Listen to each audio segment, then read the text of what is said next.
Suspense.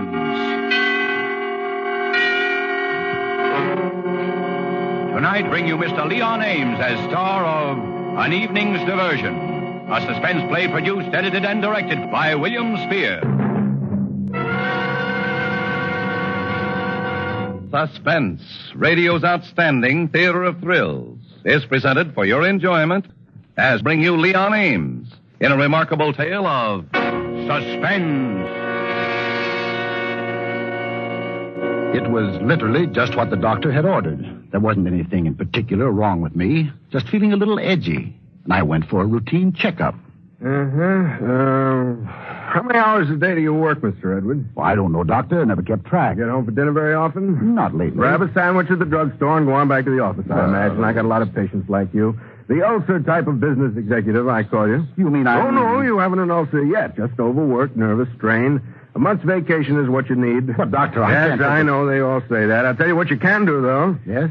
Done wonders for some of my patients. An evening's diversion. Oh, I don't work late every night. Why, I took my wife out to dinner in the theater only last week. Oh, I don't mean that kind of diversion, rushing home and putting on dinner clothes, fighting for a table in a restaurant, rushing on to the theater. That's work, too, I know from experience. Well, then what do you mean by an evening's diversion? Dropping in at the club for a thrilling game of chess? Oh, that's no good either. You wind up talking business. No, what I have in mind is something different. Go out on your own. Go someplace you wouldn't normally think of going, then relax and see what happens. Well, now, look here, Doctor. I'm a married man. I can't... Oh, then you aren't likely to get in any serious trouble. So, that's your prescription. Well, really, No, Doctor, don't misunderstand me, Mr. Edwards. There's more than one kind of adventure to be found in a city this size. Well, you'd be surprised exactly what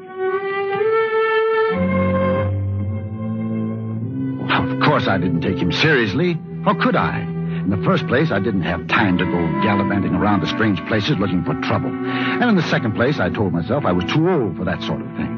I made a mental note to find a sensible doctor who would prescribe some pills the way a doctor should, and went on back to the office. It was after 5 when I got there, and I could have kicked myself for wasting an afternoon like that. There was a stack of briefs on my desk I hadn't even looked at. That meant another late night.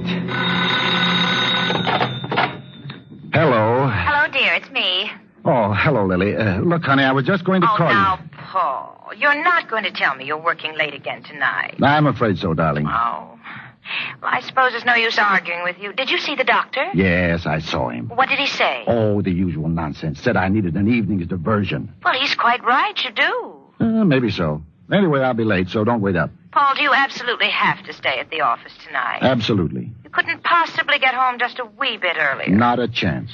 Oh, dear. What time do you think you will get home then? Oh, around 11:30. Oh. Well, there's milk in the icebox if you're hungry when you get in. Thanks, honey. Good night. Good night, dear. Now, don't work too hard. No, I'll try not to.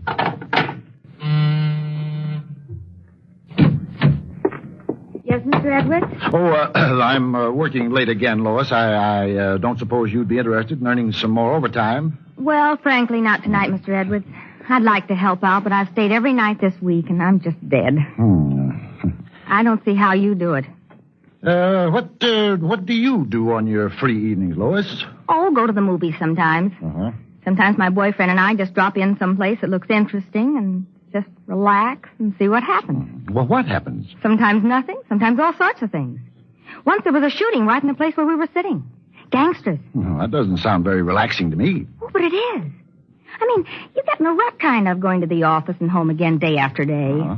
I couldn't stand it if there wasn't some excitement now and then. Have a good time this evening. Thanks, Mr. Edwards. Anything you want me to do before I go? No. Good night. Oh, Lois. Yes, Mr. Edwards? What was the name of that place where those gangsters were? Oh, let me think. Oh, yes, Parachino's. It's in a basement, sort of, over on Rod Street near 3rd. It must be quite a place. Good night again. Good night. After she'd gone, I opened a folder and started to read one of the briefs. But I couldn't concentrate. It was stuffy in there. So I got up and crossed the room and raised the window. I stood there for a few moments, looking out at all the vast city spread out below me. A warm breeze was blowing from across the river, bringing with it a disturbing smell of trees and damp earth that mingled with smoke and fumes and fetid air of the city and seemed to breed a kind of excitement. Well, suddenly I remembered that I had missed lunch and I was hungry. So I walked out into the corridor of the building and started toward the elevator. I hadn't bothered to get my hat. I was only going out for a sandwich. Going down.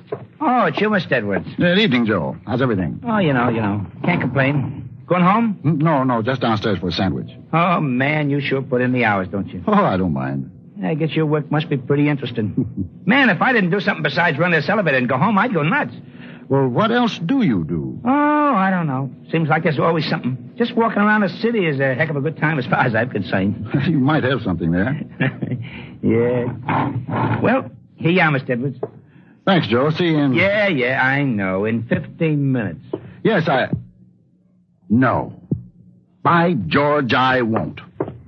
I won't go back.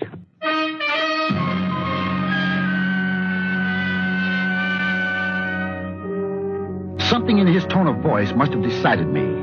He wasn't just a fresh kid. He was really sorry for me. When I got outside on the street, that air hit me again, that warm summer air.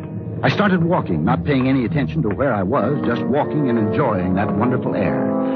I must have been walking for nearly an hour before I noticed where I'd got to.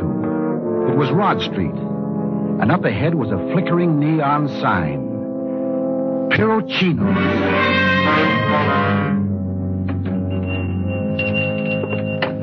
The place was bigger than I expected and stark empty. There were double rows of booths down the two sides of it and a high partition in the middle. In the gray overhead lighting, it looked like an abandoned stable. I was on the point of leaving the place when a sloppy-looking waitress appeared from nowhere. Just you alone? Yes, This way. Look here. It seems as if I've come in at an awkward time. Early for dinner, but you can have a sandwich. Oh, well, all right then. This booth all right? Yeah, fine. We got ham and Swiss cheese, and that's all. That'll be fine. On rye. Both? Yes. It won't be long. I sat there watching her as she slouched down the narrow aisle of booths to the kitchen. Then she was gone, and there was nothing to look at. The silence in the place was beginning to get me. Then I heard the door open and steps coming down the stairway from the entrance. Sitting down, I couldn't see over the top of my booth, and I didn't have the curiosity to stand up. They went down the aisle between the booths on the other side of the room. They were both men. One had metal cleats on his heels. In here, huh? The whole row of booths shook when they sat down. They were apparently rather heavy men. When they started talking, I could hear them as plainly as if they were sitting across the table from me. I told you this place would be empty. Why couldn't we talk just as well in your room? I like it here. Well, what do you want? My cut of that 50 grand? Don't rush me. What happened? Same dame double-cross you? I didn't say that. All she's got to do is slip that stuff in this coffee. Why don't she do it? I'm seeing her tonight. You've been seeing her every night for 3 months. What do you talk about? I'm doing this my own way, see? You're nuts about her, ain't you? What if I am? Bad business. Yeah, you don't understand a dame like that. It takes time with a dame like that. In the meantime, maybe she gets tired of you and spills the whole caper. That's my lookout. Oh, no, it's not, Maxie. There's me to think of, too, and the rest of the boys. Okay. I'll give her the final pitch tonight. If she stalls me again... You know what to do, Maxie. Where's that slob of a hash slinger? I'm hungry. I'll buy a big feed, Maxie. Uptown afterwards. What makes you so sure I'll have to kill her? Oh, my God. Nothing, Maxie. Just a hunch. Come on, let's get out of here. One thing more, Maxie. Take the subway. No taxis, you hear? Why, my goodness. Here's your sandwich. Want anything with it? No. Never mind. I've got to leave right away. Here's for the sandwich and keep the change.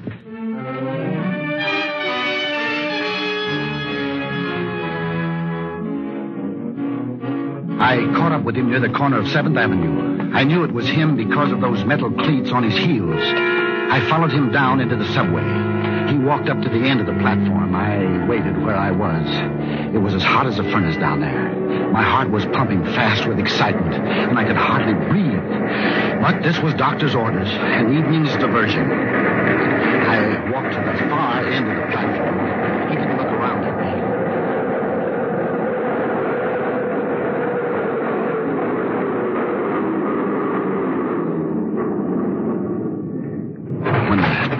When the train stopped, he went in through the center door.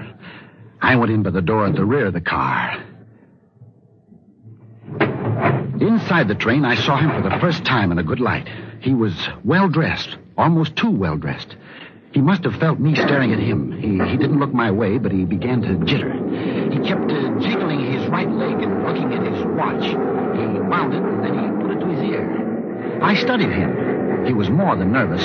He was worried, perhaps frightened. He unfastened the top button of his shirt and loosened his tie. He looked over at me once or twice as if he knew me but couldn't place me. He unbuttoned his coat and tried to relax. But I knew that he couldn't relax. Not with a gun holster under his coat.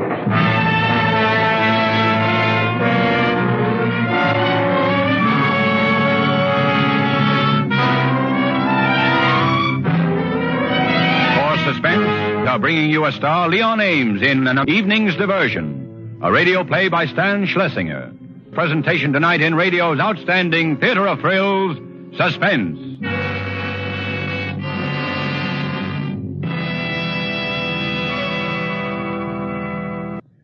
And now bring back to our Hollywood soundstage Leon Ames as Paul Edwards in An Evening's Diversion, a tale well calculated to keep you in suspense.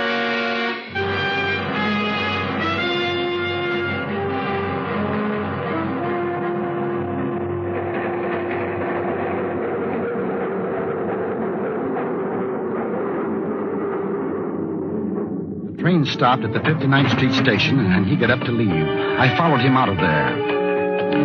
We got off the train, and he hurried across the dark, deserted platform. I walked slowly so that he wouldn't know he was being followed. He went to the rear of the platform and into the phone booth. His call didn't take more than 3 minutes, and as he came out, I thought I saw a faint smile on his lips.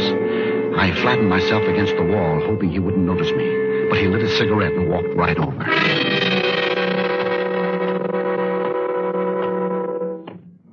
Something I can do for you, mister? What? I said, is there something I can do for you? No. That is... You're following me, aren't you? Well, now, see here, I don't... Shut up. What are you, a dick? A what? A flatfoot, a copper. Well, no, I'm not. But you're following me. Well, I don't know what you're talking about. You got on at the 8th Street station. You followed me when I got off here. You watched me when I went into the phone booth. Well, And now you're on my tail again. What's the game? Maybe I'd like to play. No, you play with guns. I don't. Pretty sharp guy, aren't you? Well, you must have a guilty conscience. Let's leave my conscience out of this. Just keep away from me, you understand? Keep away or you'll get hurt. Yes, I think I understand. I hope you do, for your sake. Now, here comes a train. I'm getting on it. You're going uptown, you'll wait for the next one. Yes, all right. I don't want any funny business, mister. No. You'll find I've got no sense of humor. He ran for the train, and as he ran, a scrap of pink-colored paper fell from his pocket to the platform. I made no move to pick it up. He was watching to make certain I didn't board the train. At last, the train started. I waited until it was out of sight. People were still clearing the platform. I was about to pick up the scrap of paper when a man hurried by and kicked it to the tracks below. I had to have that paper, so I jumped down to the tracks. There were dozens of papers down there, but only one pink-colored scrap. There was an address written on it, 375 Highland Drive. Hey, you! What do you think you're doing down there? Oh, I'm sorry, officer. I dropped an address down here, but I found it. I don't care if you dropped your old lady down there. You're not supposed to be down on the track. I know, but now get out of there, but fast. Here, grab my hat. Well, thanks. I didn't mean to break the law, officer, but it was important that I get that paper. Yeah, you're up. I ought to run you in for this. But I hope you won't. What if you was to get hit down there? You'd throw the whole train schedule off. Well, I wouldn't want to cause anyone any inconvenience. Okay. But don't let it happen again.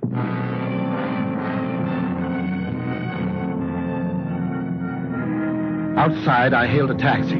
This time, I was lucky. I got one. Hop in, mister. Where to? 375 Highland Drive, and hurry, please.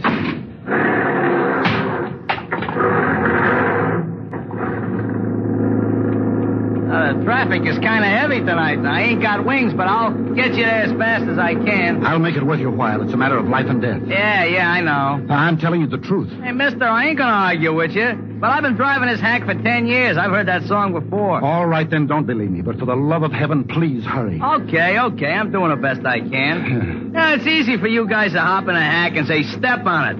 But, I get awful tired hearing the same things. You know what I mean? I guess you wouldn't. You look like the kind of guy who wouldn't let himself get in a rut. But not me. Every day... Well, why are you stopping? Red light, mister. There isn't time to stop for red lights. I've got to get to 375 Highland Drive, and I've got to get there before it's too late. Relax, mister. She'll wait. See, where was I? Oh, yeah. Yeah, like I was saying, things get pretty dull for a hack driver. Sometimes I think to myself, why not forget about it for a little while? Go home, get the wife, get the kids. The taxi seemed to crawl along, and the driver kept talking. I couldn't understand a word he was saying. His voice, the rattle of traffic, the ticking of the meter, and the beating of my heart all blurred into one great din. It seemed that the driver made every stop sign. The cab was getting stuffy, and his voice began to feel like red-hot needles were bending him. Shut up! Huh? What? I said shut up. Wise guy. Why are you stopping? There's no red light. No, there ain't. I'll shut up, okay, if you pay up and get out. Get out? You heard me. I don't like your attitude. I may not be much, but nobody walks on me. Now get out. But I'll never get another taxi. Stop, you're breaking my heart. Oh, you fool, this is a matter of life and death. I told you that. Now, look, here's $5. Get me to 375. Mister, $500 wouldn't get you to the next corner as far as I'm concerned. Are you going to get out or am I going to kick you out? Look, I'm sorry. I apologize. But please, you must get me to 375. And here's your change, $4.50. Skip the tip and get out. I've got your number. Your company will hear about this. Yeah, and I got your number, too. Hit the road, brother.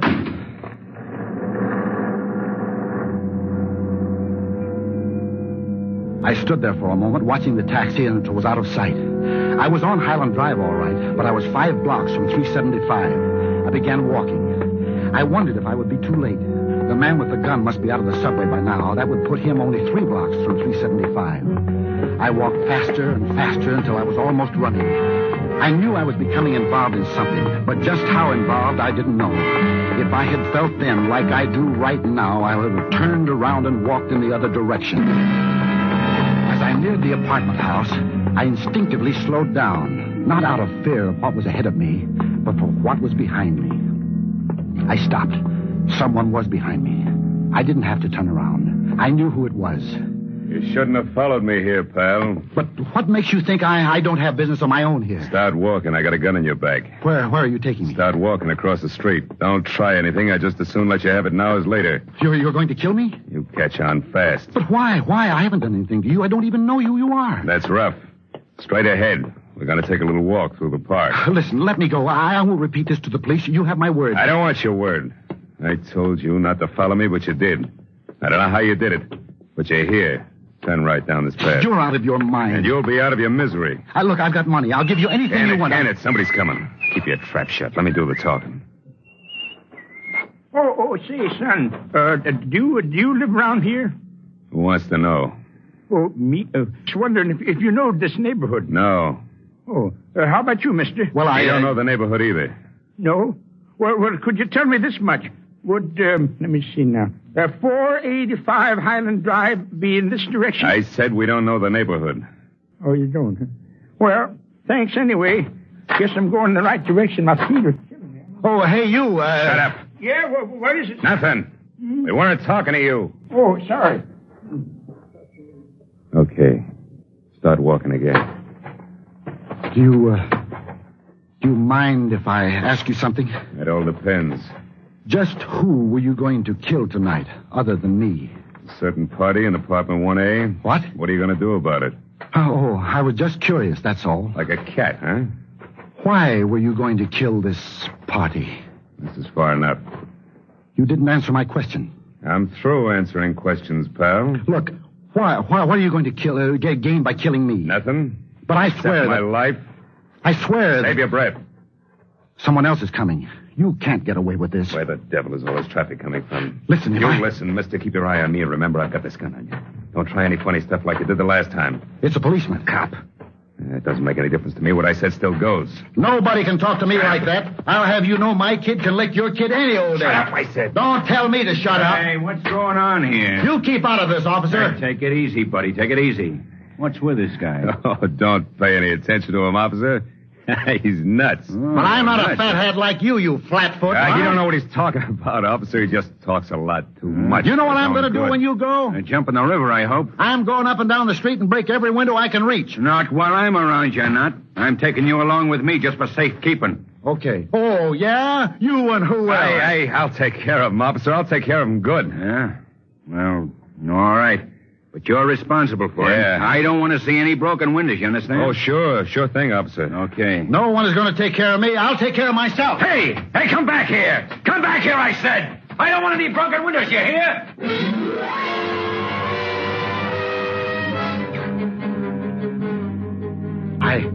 I ran deep into the heart of the park. I knew he wouldn't fire after me with the policeman there. I hid in the bushes for almost 20 minutes. From time to time, I could hear his searching steps. Occasionally, he would walk slowly toward the bush I was hiding under. I was afraid to breathe, afraid to allow my heart another beat. And then for a moment, he would stop. I could easily have reached out and touched him. He was that close. Then he would go, still searching. I waited 5 minutes more, 10, 20, a half hour. He didn't return. I knew where he had gone. I knew he was about to commit a murder. I went into the apartment house through the service entrance.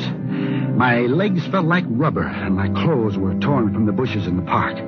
I walked quietly up the steps to the first floor, made sure the corridor was empty, then moved to the door of apartment 1A and listened. For a moment, I heard nothing. And then that familiar voice seeped through the crack beneath the door. So, you've decided to back out, huh? Oh, Max, I'm afraid. What's there to be afraid of, sweetheart? I'm afraid for you. We'd never get away with it. Who says we wouldn't? Just you let me take care of him. Or maybe you still love him, huh? I loathe him, and you know it. Then why hold back? Why make yourself miserable any longer? It's you and me, sweetheart. Do you get that? You and me. That's the way it's got to be. I'm sorry, Max. I can't do it. I won't. You can't back out now. Why can't I? You know too much. Oh, Max, if that's what's worrying you, I would... That's what's worrying me. Don't you trust me, darling? Sure. Sure, when I can see you. That's why we've got to be together. Or maybe you want to bump him off and take all the dough yourself. Oh, Max. Sure. That's it. Oh, what a sap I've been. Don't be a fool. I'm going. I'll hear from you, won't I, darling? Not a chance. You won't be hearing from anyone, sweetheart. Max, put away that gun. I'm checking you out, Lily. Max, listen, please. Max, listen, don't do it. I'm with you. You know that, don't you? Let go of my arm. Max. Let go, I tell you. Be careful or you'll... Lily. Max. Darling, Max, I didn't mean to do it. Max, I didn't mean to do it.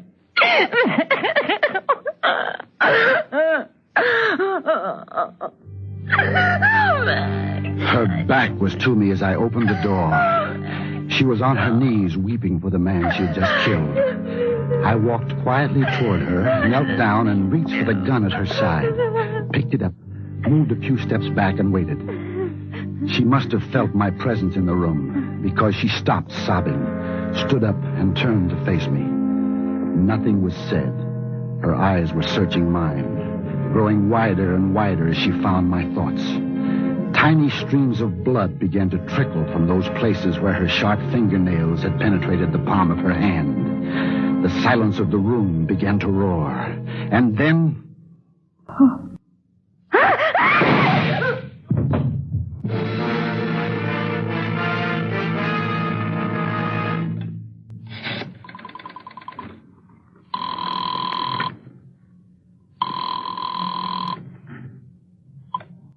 Number, please. Get me the police department.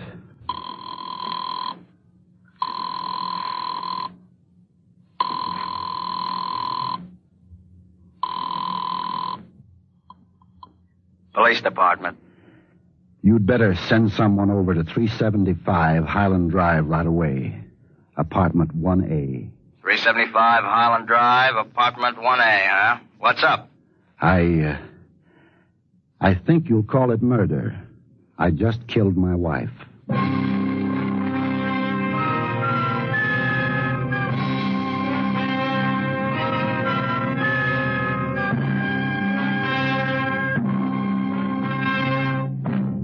Suspense. This is Leon Ames. I hope you've had a pleasant 4th of July. I know that for me, it's been an exciting holiday to appear here on Suspense. Next Thursday, same time, Suspense. Radio's outstanding theater of thrills. Produced by William Spear.